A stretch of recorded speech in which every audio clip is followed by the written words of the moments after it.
My grandpa was born on October 20th, 1931 in Wahoo, Nebraska.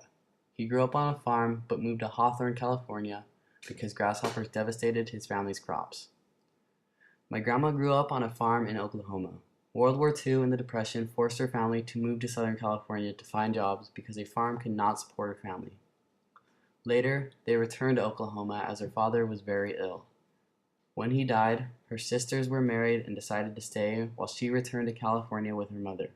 Although her mother was very qualified, she had difficulties getting a job because businesses wanted young women and there was a great deal of gender inequality present in the workplace. My grandparents met at a church youth group on a hayride in 1949. My grandpa likes to talk about how he originally did not show interest in her, but after he saw, quote, her hair just blowing in the wind and her gleeful spirit, he knew she was special. They dated for 2 years and were married on October 19th, 1951. Soon after, my grandpa was drafted into the Army for the Korean War. Throughout my grandpa's life, he was very involved in war. As a child in LA during World War II, my grandpa raised rabbits for meat and skins and delivered newspapers.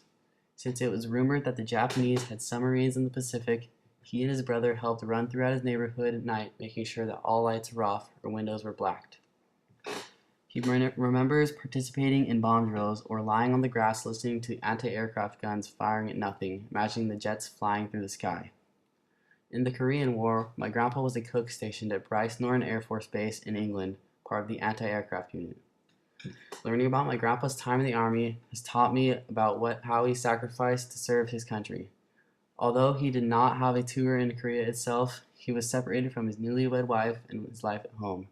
His role in England was vital as there were still troops remaining there from World War II. Even though he made the most of his time in the Army, he still missed his home as contact was very difficult overseas. His service helped preserve the freedom we enjoy today. During the time he was gone, my grandma lived with her mother while working as a secretary. She was able to save both her and my grandpa's paychecks so that when my grandpa returned, they were able to buy a house and furnishings. The initial fee for this house was $250. They then had my uncle, Bruce Freeberg, in 1955. From that point on, my grandma became a stay-at-home mom until her kids reached high school. One story my grandparents like to tell is how my father, as a child, wanted to be a trash man. He fell in love with a toy trash truck when he was little and wanted to drive one when he was older. My grandparents were relieved when he became interested in flying, joining the Air Force and later becoming a pilot for United Airlines.